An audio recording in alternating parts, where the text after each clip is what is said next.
Hello, everyone, and welcome to Creating an Email Strategy. My name is Tiffany Harwell, and for those of you who don't know me, I'm an account manager here at Contactology. I'm going to be moderating the presentation today, so feel free to use the questions, the chat window, if you have any questions as we're going through the presentation. I would like to introduce Ben Niolette. Ben is our Director of Marketing here at Contactology, so he is responsible for our email marketing strategy. And prior to Contactology, Ben was responsible for email marketing for actually the governor of North Carolina. So Ben is our local expert on everything involving your email strategy. For those of you who receive our newsletter, you've probably seen Ben's awesome blog posts. He's always on top of the latest and greatest when it comes to email marketing. And if you aren't subscribed, I definitely recommend subscribing to our newsletter after this presentation. Let's go ahead and take a look at what you're going to be learning today. All right, the first thing we hope that you take away from this is how to measure real success. And just to give you a little hint, it's not opens and clicks. We're also going to look at why dividing your audience leads to more relevant messages and making sure that you're aligning your content to your business goals. So today's agenda, we're going to go over the basics of creating an email strategy. We're also going to look at some real life examples. We're going to look at 4 case studies.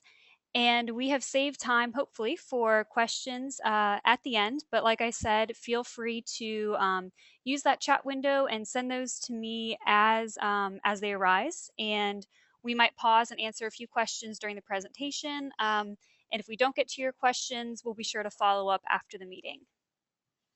And with that said, I'm going to go ahead and hand things over to Ben. Thank you very much, Tiffany, for that intro. I'm glad everybody's here today. I'm really excited about the content we have to cover and look forward at the end or throughout, as Tiffany said, to hearing your questions and trying to answer as many as we can. As she mentioned, as questions come up, don't feel like you have to wait to the end. Go ahead and type them in that little question dialog box, and if we can, we will cut into the presentation and take stuff as it comes through. As Tiffany mentioned, we're going to dive into some case studies, but first, really, I think it's helpful to do some high-level kind of building blocks for each will help get through the framework that we're going over today. And I know even before the questions do come in, the first question is, what about the slide deck? If you registered for today's webinar, you should have received not only today's slides, but also our handy, not to be missed email strategy guide. It's a little quick fill-in you can do as after you're done with the presentation to kind of print it out, tack it up in your cube or in your office to keep some of your high-level goals in mind. So those will be out there. So let's jump in. Want to cover as much of this as we can in the time we have. You know, when we think of email strategy, obviously no one strategy is going to be a one-size-fits-all. So the approach we decided on for this really important topic is, you know, what are the big questions that deal with creating an email strategy, one that works, as the title of this presentation implies. You can see them here. We're going to go through each one of these questions one by one, give a little bit of a perspective on why it's here and why it's in the order that it's in. That's kind of an important point. So let me jump in. What is my business model is our first question. Now everybody here is thinking, gee whiz, that's a pretty basic, obvious question. Yes, you're right, but it is very easy when you're creating a strategy of any kind, but particularly email strategy, to really conflate your strategy with your tactics. And the danger of doing so is that you end up with a great email program that isn't going to work for your business. So let me kind of give you a sense of what that looks like. Let's take our fabulous lemonade stand here. You know, why does this organization exist? If they're creating an email strategy, what might their email marketing content look like? Here is a really in-depth newsletter.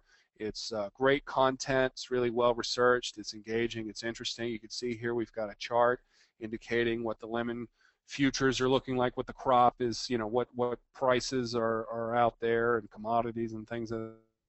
But this is kind of content that can arise when you sort of skip to the end of the process, strategy. So you start with, gee, what content are we going to send? Well, let's do a great newsletter. But somewhere along the way, our intrepid lemonade stand proprietors maybe lost a little bit of focus. They lost sight of what it was they were trying to accomplish. After all, the lemonade stand is not there to create engagement with patrons. It is there to move product. So here is a basic example of what a newsletter, or excuse me, an offer email geared toward that end might look like.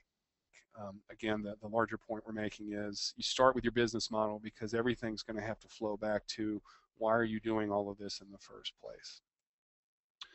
Our next important question is, who are my customers? If all you think of when it comes to your email list is the number of subscribers you have, then you aren't doing it wrong.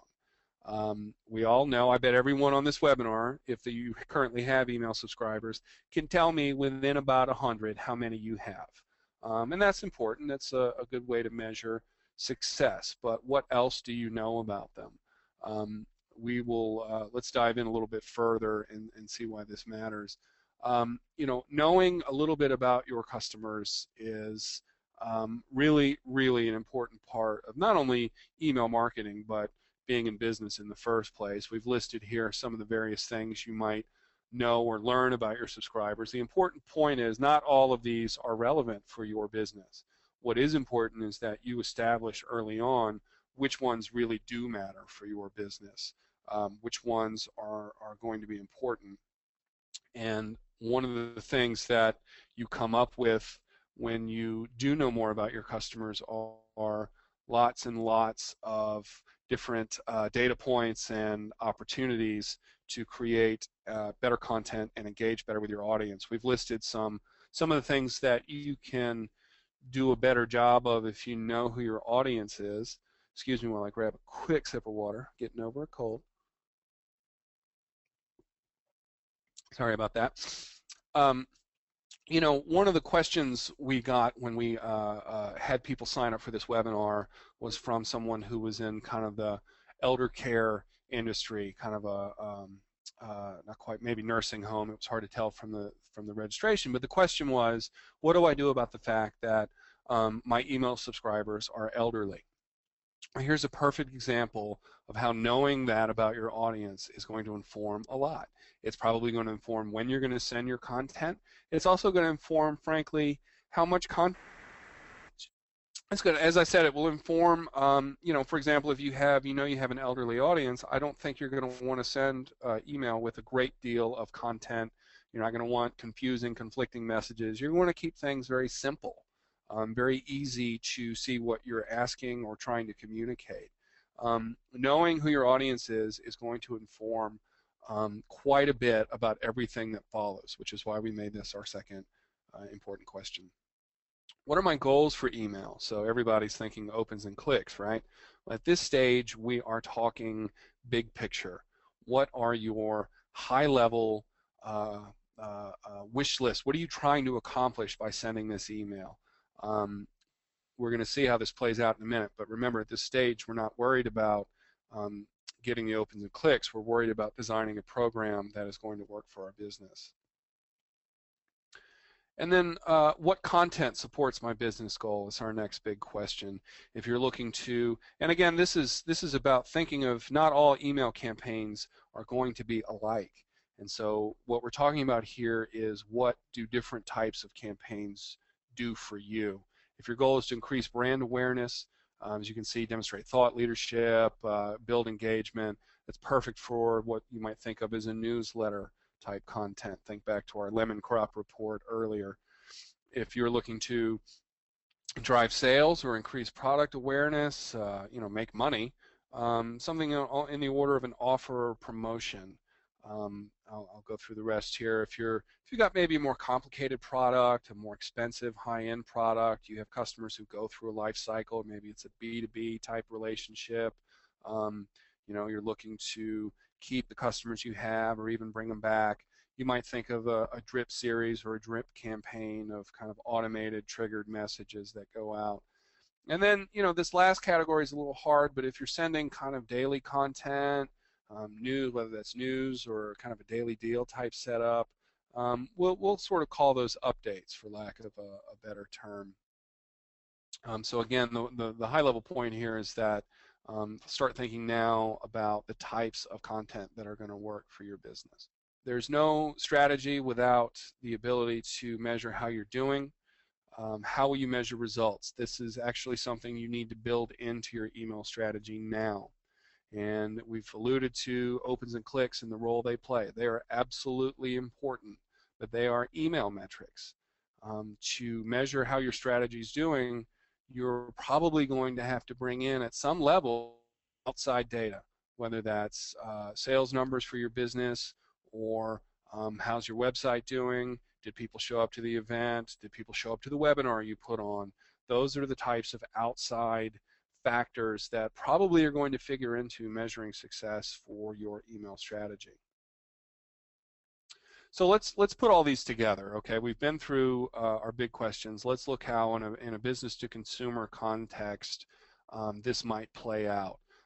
If we've got a company that's there to sell widgets, who doesn't love a good widget? We all do.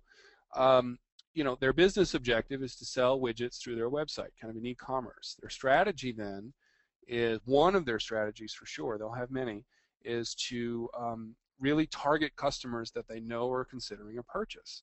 And so the tactic they adopt is to send what you might think of as a cart abandonment message. Someone puts a widget in their online shopping cart but doesn't finish that sale.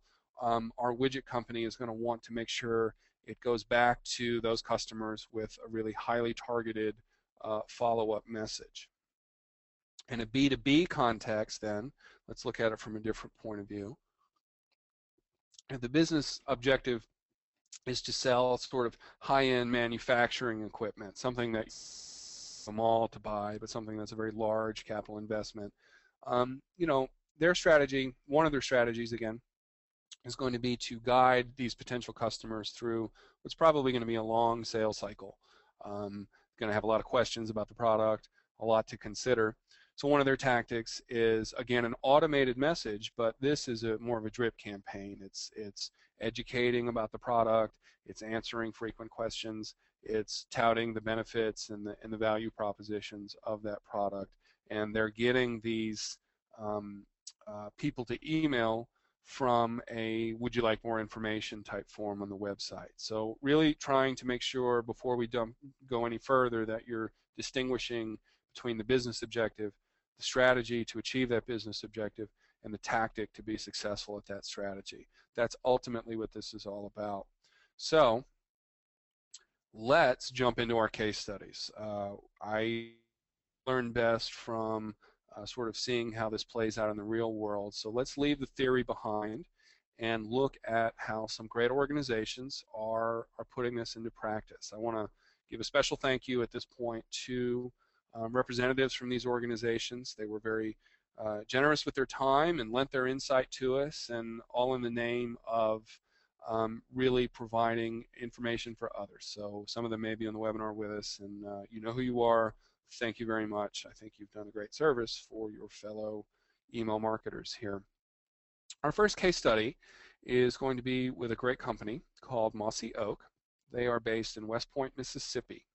And if you are unfamiliar, their primary business is kind of a B2B relationship in licensing camouflage patterns. Mossy Oak is an innovator. They're a leader in designing more effective camo prints that just really work. We'll see some of that imagery in a moment.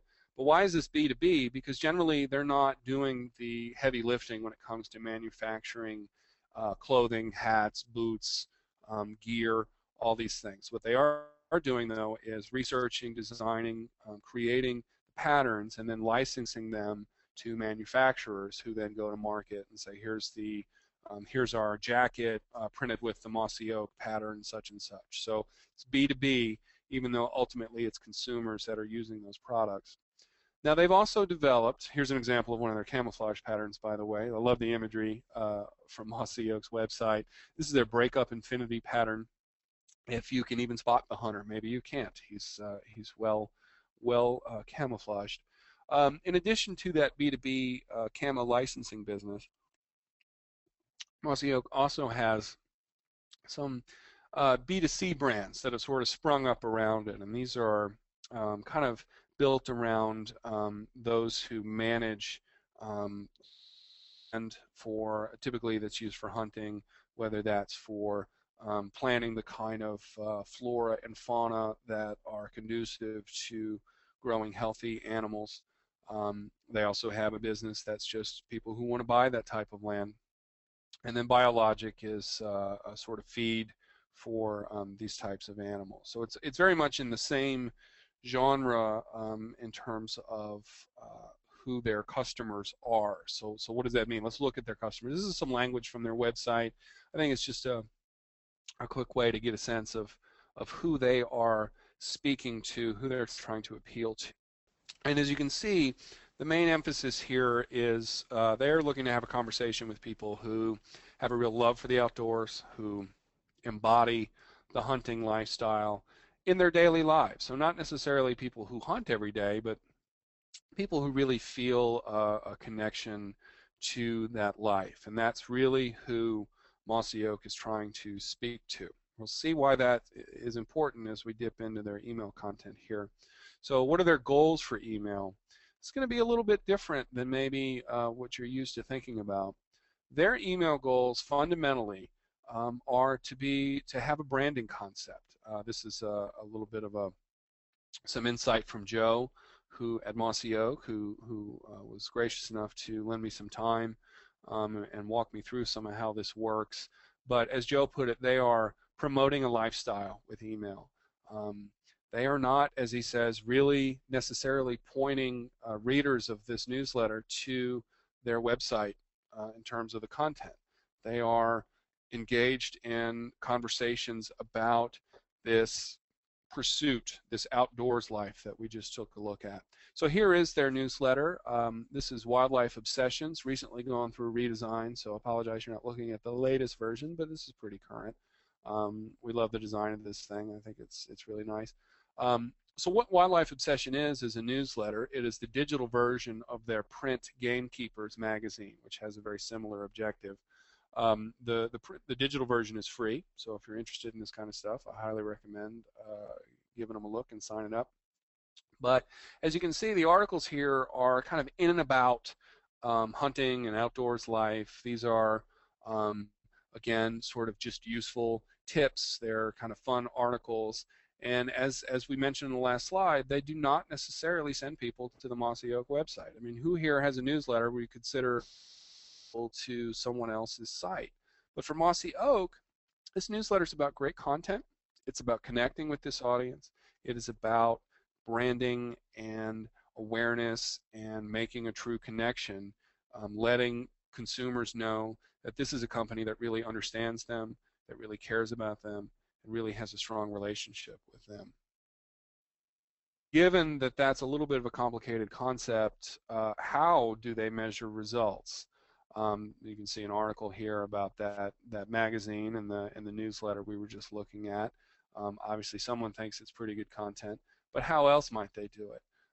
Here we've got some great products that are all using the Mossy Oak designs, and these were manufactured by their licensees. So how do you measure success? I think if you're Mossy Oak and you have not just these two young people, but lots and lots of people who buy formal wear printed with Mossy Oak patterns, I think you're doing a pretty good job of building awareness and brand identity.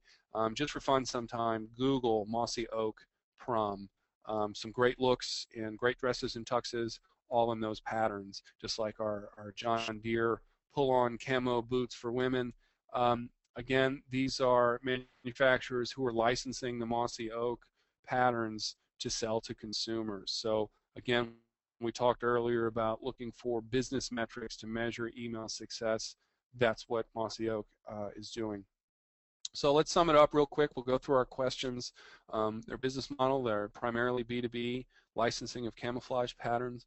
Their customers, their audience, we'll just say outdoor enthusiasts. So obviously there's a little more to it than that, but we've been through that. Achieving with email, they're building a brand, they're creating demand. And the content that supports those goals is we looked at the Wildlife Obsession newsletter. It's really promoting that lifestyle, engaging with those customers, speaking their language, connecting. And they're measuring results, certainly, the size of their list, can they attract new subscribers. One thing we didn't point out here is if you go to their website, they have a lot of forums. What's that traffic looking like? That's a conversation that they're continuing outside of email, but certainly email is going to drive people to that. And then finally, of course, product demand. That's what it's all about for them. That's their business. That's what they're about for growing it. So let's switch gears now. We're going to do our second case study. We're going to do something completely different, as the Pythons say. And let's take a look at SmartFile. This is a software company based in Indianapolis. It is a software as a service platform. And they are a solution for businesses that need to deal with very large files, file sizes, whether that's, well, we'll look at what those would look like, but the platform offers custom branding, unlimited users. These are some of the features from the site.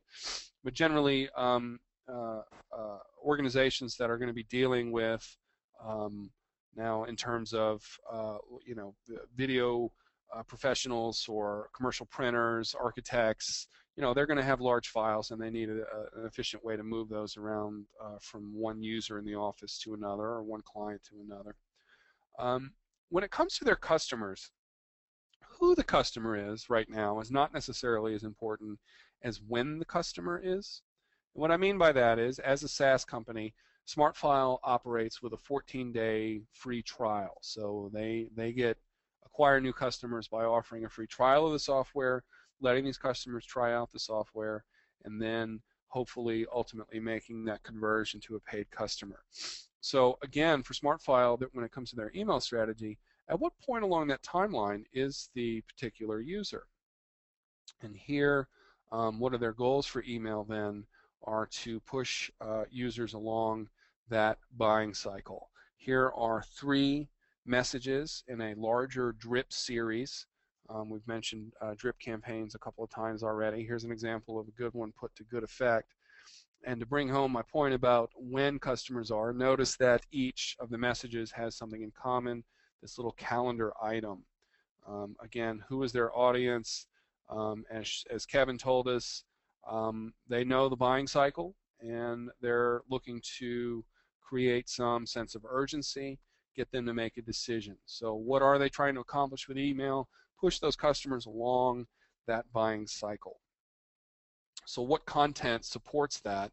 Let's take a quick look at a couple of these messages. The day 1 campaign is probably going to go out right after someone creates that SmartFile account, and you can see that it's pretty high level. It's got a nice welcome message there, a couple of links up top. Here's just a quick rundown. We've got some amazing features. Here's how to keep up with us, how to contact us, and then of course at the bottom is a nice upgrade button or upgrade link that goes along with the one that's up top in the header. So really kind of a general look at the product as well as how to get going. Now we skip along a couple days later. I like to think of this message as one that's kind of highlighting some features that may not necessarily be so obvious to a free trial user. The fact that you can brand the application with your own logo and colors, for example, wouldn't necessarily be totally obvious to somebody with a free trial. So this is a message where they're really looking to expand upon what their value proposition is to that customer. So very much in an education vein. Now, the next message in the series, 5 days after they've created the trial, look how the tone has shifted. Now we've got, first of all, we're offering a discount this far into the process. You can see that with the 2 links we're pointing out here. And the tone of the content has shifted. Instead of, these are great features, check them out, now we switch to, don't miss out on these features. As we saw Kevin say earlier, They are creating a sense of urgency. They're pushing people toward an outcome. So how do you measure results with a campaign like this? SmartFile is obviously, surely going to measure with opens and clicks. That's just to see if your content is landing. But then, conversions. Are we actually getting account upgrades? How many of those seem to be coming from email? How many people are clicking on an upgrade now link within the email message, going into the application, and putting their credit card information in? But then kind of a different spin on it, they're also measuring how well are they educating customers. Software companies have to have, like many commerce companies, are going to have a support desk. They're going to have to field questions. How much education are they finding with the live staff are they having to do with new clients? Now, SmartFile is a great company. They love to work with their clients. But like any organization, you have to be as efficient as possible. So, one of the metrics they factor into measuring results on this drip series is, are we managing to achieve that goal of communicating with our customers? We are in luck because SmartFile recently redesigned their drip series. And they've gone from message 1 on the left to the current version on the right. Radical difference, as you can see. The overall top of the message is the same. They have dramatically simplified the content. And Kevin explained to me that they're really trying to be clear about what they want customers to do. In this case, they want to play that demo video. Let's show off our product. We figure we've got a customer who just came on. Let's show them off. So what is the consequence of that? Well, here's some of their reporting data. And you can see on the left the original message, on the right the new message. Clicks are relatively flat. They have gone up maybe a tiny bit, but generally they're about the same. Well, what do we make of that?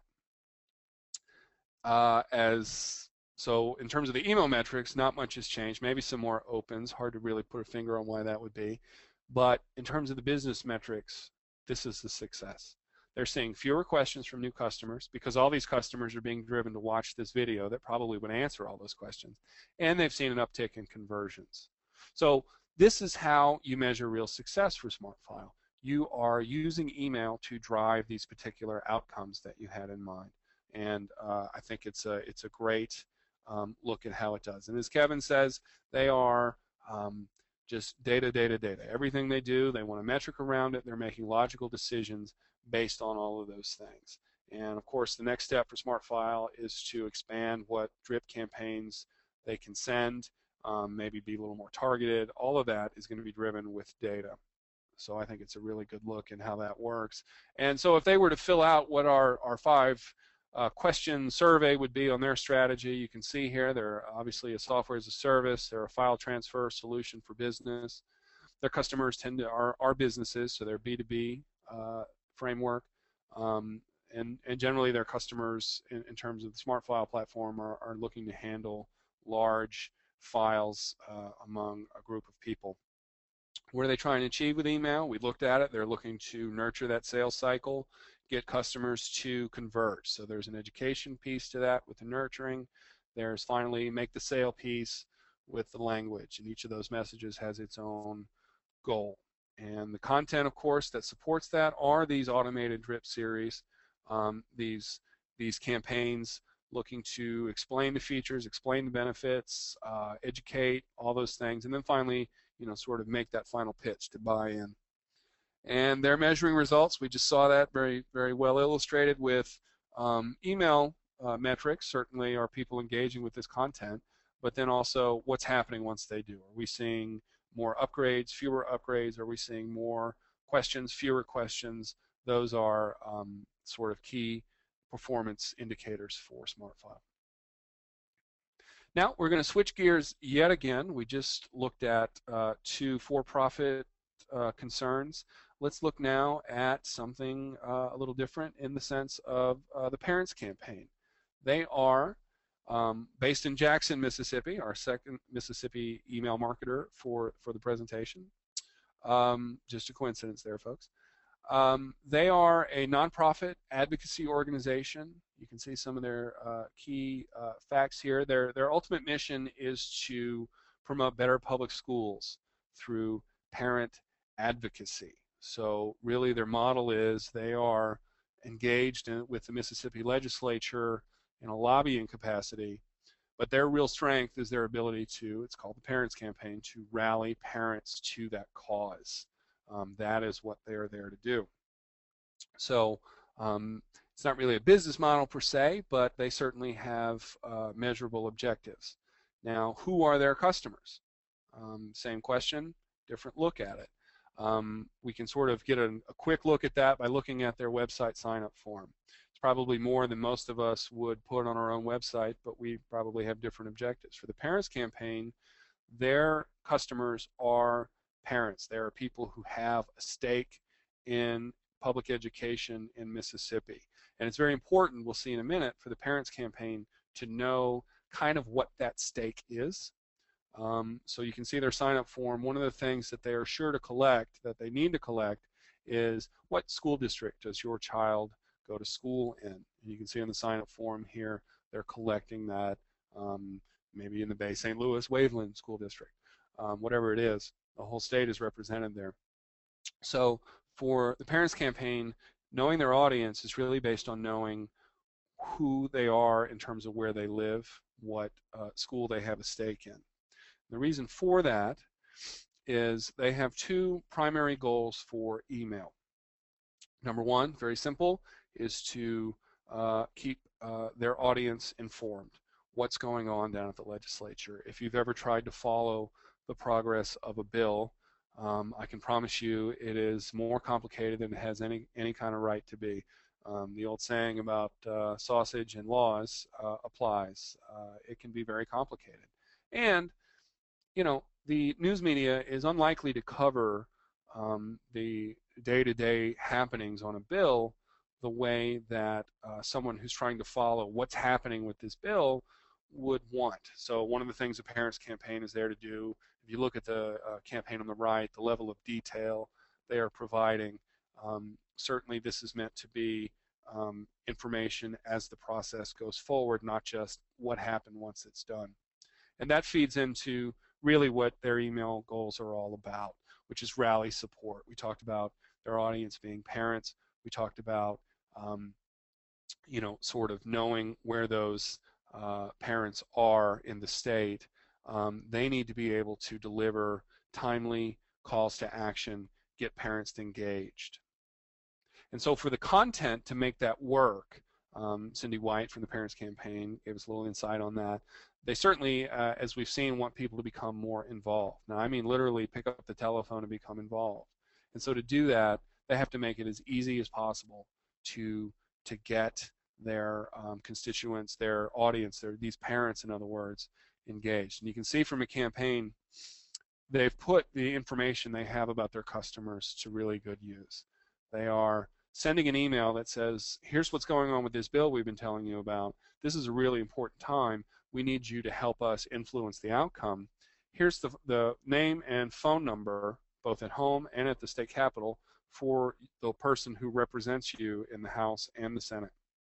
And they're able to pull that because they've already gone through the process of collecting, when you signed up, what school district your child is in, where you live. They are able to match those up with your legislator. So as Cindy points out, this is all about lowering those hurdles, reducing that friction, making this as easy as possible for someone who feels passionate about this to get engaged. Now, similar to Mossy Oak, there may not be a single number that helps us measure whether or not these goals are working. But they do have some ways that they measure success. One is obviously what happened with a particular bill. Were they successful? Were they able to stop a policy they didn't favor, or were they able to engage a policy, get into law a policy that they supported? So certainly bill outcomes. A really important indicator, performance indicator for Parents Campaign is actually just legislator feedback. They have people down at the legislature all the time, and generally what Cindy says is if they send out a campaign urging people to pick up the phone, they'll hear it. Legislators will tell them, I guess you asked your folks to call, my phone is blowing up. It's anecdotal, but it's a really good way to say, yes, we are connecting. Certainly list growth is important for them. Um, what is the size of the audience they're able to engage and motivate and move. Replies to campaigns. All of the campaigns come from the executive director. It's very easy for someone to reply and maybe ask a question or lend some support or express displeasure.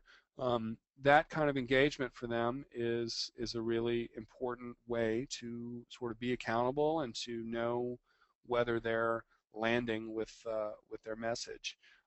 Next steps, they're going to further refine those segmentations. In other words, possibly look at doing special campaigns for parents who may be involved in the PTA, who might be teachers. There may be a different message that will resonate more with those audiences. So really going further with the data they already have. It's going to be really exciting to see where they go and what they're able to accomplish.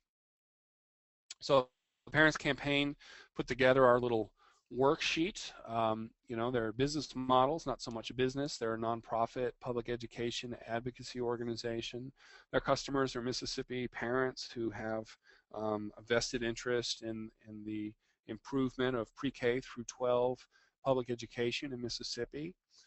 They have a two-pronged goal they want to achieve with email. They want to inform, keep their audience up to date on everything that's going on with these relevant, important bills. And then they want to use not only the information they're sending about the bill, but their email as a platform to rally parents to pick up the telephone and express their point of view, to make themselves heard, to amplify the reach that the Parents Campaign can have on its own. And the content that supports that business goal, frequent news updates. Sometimes during the session, these are coming out maybe twice a day, maybe more, sometimes less, but as needed to keep people up to date on bills, they're going to send campaigns.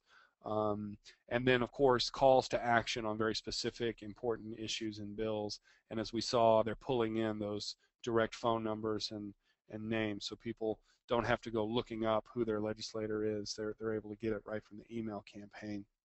And they're, as we said, they'll measure results looking at the size of their list. Are they growing? What happens to the bills? What are they hearing at the legislature that indicates that their members are picking up the phones and blowing up the switchboard, as they say, taking action? Our final case study is actually going to be a little bit anonymous. We're not going to reveal who it is, but it is we'll say, provider of upscale food products. The company has an emphasis on sustainability and quality. Their business model is that of they have a two-pronged approach. There's a B2B component. They're putting their products in restaurants. They're getting them at sort of upscale retail outlets. And then they also have a direct-to-consumer B2C component on their website. That's more of an e-commerce. This is the one we're going to focus on, the e-commerce side to what they do. Now, in terms of their audience, so far we've kind of looked at different ways of dividing up your audience and thinking about who your customers are. This is probably the first one that we've shown you that the customer doesn't supply any information. The organization, the company here is inferring this based on behavior. And we'll see why it's important to do this segmentation, but let's look at what the segmentation is. They've divided their customer base into 3 tiers. Tier 1 is, your most loyal, your most enthusiastic customer base. It's they love your brand, they love everything about you. Tier 2 are, regular customers, good customers, can be counted on to buy when the email offers go out. Tier 3 are either people you have no information on or have only bought once or twice. They're just not, they're a little more undefined. And as you can see how it breaks down very predictably, Tier 3 is the largest group, and all the way down to Tier 1 is really a fraction of the whole. So we know this about our audience. Why go through this? Why bother doing all this rigmarole and slicing and dicing. Because when you look at their email goals, they're going to be sending offers. And their goals are to drive sales and to maximize revenue. And the way you maximize revenue is certainly by offering a good product at a great price that people want. But in their case with email, they're also working very, very diligently to optimize the offer they send to the audience that's receiving it. And as you know, not everyone is motivated by the same thing. So what content supports that goal? What is the content they're sending? We're going to look at 3 examples. These are abstracted, but these are real sort of case studies that they've sent. And you can see that for any given product offer, they're sending 3 different versions. They send them separately so they can keep the reporting separate. And one time we saw that the tier 1, remember our brand enthusiasts, our super fans, got a collectible item that was branded that they wouldn't be able to get anywhere else. And then the other 2 tiers both got a free shipping offer. You know, this is a way to start to gauge, you know, what is motivating each tier, each segment of customer. And then another time we saw they sent everyone the same offer. Now, why would you do that if you've gone through the trouble of segmenting out your audience? It's important when you're going to be testing and optimizing like this over a long term to establish a baseline. And the way you establish a baseline that you can compare to is, like a scientist, you do a control. This is a control. Everyone got the same offer, so now we have something that we can compare results to. Maybe the next time everyone gets a different offer. And remember, we've already got this control established, so they can go back. Does a lower discount for a better customer produce a higher return? That may be what they're trying to test. Or the inverse of that. Do they get a higher return with a higher discount from a better customer? Again, this is all about optimizing, getting the most on every single campaign, and not necessarily moving the most product, but moving the most product while maximizing the revenue you can take for that. And now look, this reverses the thing we just saw. Tier 1 still gets the same offer A, but Tier 2 instead of offer B is getting offer C. So you can see how those permutations play out. Well, how do you measure results from all this? You hold yourself accountable. You have frequent meetings, as they do. You get together. You're looking for trends. You're looking for surprises. You're looking for what didn't work that we really thought would. You're testing your hypothesis constantly. You do it one campaign at a time, but you also do it over the long haul. So you do it from offer to offer, as well as take a look at a couple of months at a time. So if they were to fill out our form, we would see that they, in this case, we're talking about their B2C e-commerce sales component. Their customers are really connoisseurs that can be segmented by their buying behavior and their purchasing history. So the customers come in, everybody's the same. Over time, this company begins to learn who these customers are to them, what persona best fits that individual customer based on what happens once they receive a campaign. And what do they hope to achieve with email? Maximizing conversions with each offer. Simple as that. Not only selling as much as they can, but getting the most dollar, most return out of each sale. It's economics, folks, that you want to make the most money. You're going to have to get the most sales with the lowest discount, right? Sell it for as much as you can get away with without cutting into your overall volume. So constantly trying to dial that in over time is a way to know what will best motivate your people, your customers. And as we see, the content sent to segmented list, always separated out, always something to learn with every offer, always trying to improve, iterate, and evolve. And measuring results, certainly you set a benchmark. You try to, and you send a benchmark, and try to say, how can we do better than that benchmark, using that as the standard. And if you can beat it, that becomes the new benchmark over time. So that's our final case study. And as we wrap up here, let's just bring it back to our 5 questions. You each have, hopefully by now, received a worksheet. If you haven't, hit us up. My email will be on the next slide or two. We'll be sure you get it. But apply these lessons to your own strategy. Whether you haven't started email marketing yet, whether you've been doing it for years, could you answer each one of these questions in a way that goes from start to finish and produces a strategy that works for your organization? That's what this is all about.